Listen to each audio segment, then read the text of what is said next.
kami sinyuru kara inna muga. Aja. Kaya ramen dia benar. Jadi apa yang tu? Aku nak ya gua.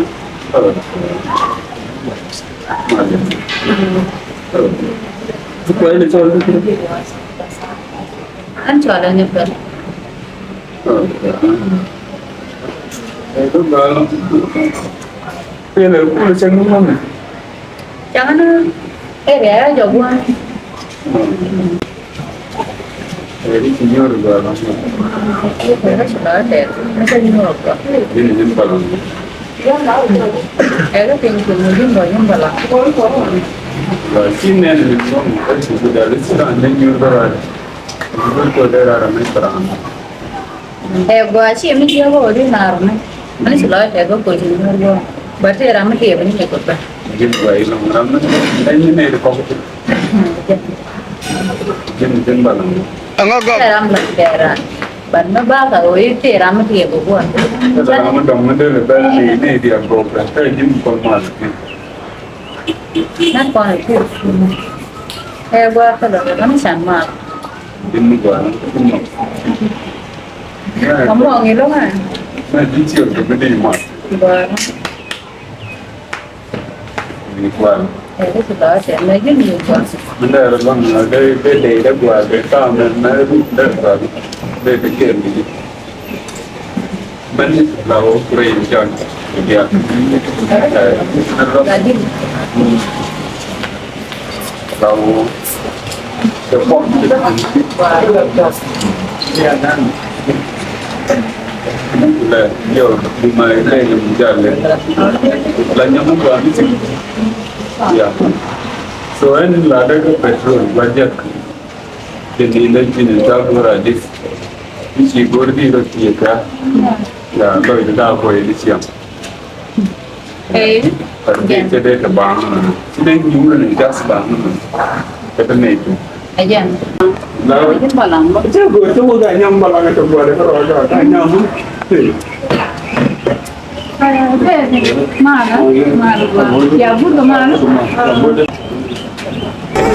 Subhanallah sana.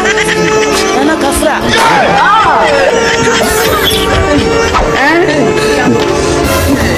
Jangan sorry.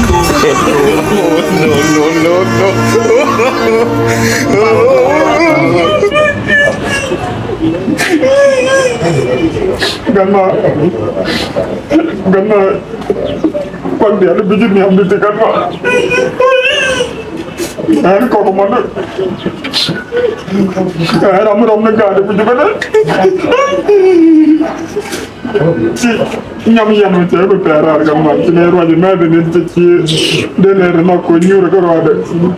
Pag dia tiada kau kena ni yo di sini dia tu ramai cak. Kau tahu tu cuba ni jin. Tadi lim ni juga mama dia lo yo kau tahu ni cina dia nyok. Aram tu faham dia. Hanya dia orang beramah ni dia nyok tahu ni ya. Dia lo yo kau mama dia lang ni cik. Wah. Wah. Yo kan nyok. Wah.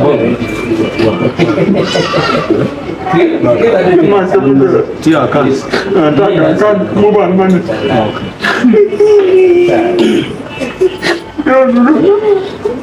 Jangan piakan mata kena ciakan macam yo macam bebernya nyaman dengan dong banyak. Balas, coba balas, benar benar. Benar, zero sangat. Asyik tu buat. Tin, kita tu buat. Ke 45. Jangan ke mana tu bawa kamu nak ke? Gak boleh ganti, jangan boleh. Sudah cakap deh. Benar benar lah. Jika lari je. Dia bunga tu kan, dia cakap apa tu macam. Kita lari cancang ni macam. Jadi siapa? Jadi macam ni pun kita tu mana mampu kau. Jan, chứ cái anh nó qua mà lìa bị gì này cho cô bên chắc nó cả nhà là cô nhu chứ lấy đá rồi này là đeo chẳng mà nó cho cô cọ chắc nó không phải nó là bây giờ nhà lúcนี่มาเราร้านจะเราเดียวกับวัวปัจจัยจะร้อยแต่ไม่ใช่เดี๋ยวกูเลยเยอะกับช่างหลังทุกเดียวเดี๋ยวช่างไม่เงินเกินบางคนยันจิ้มอ่ะจะนั่งง่ายไปจิ้มแต่จะนั่งไม่เปิดไม่จับกว่าแล้วอันนี้เป็นนั่ง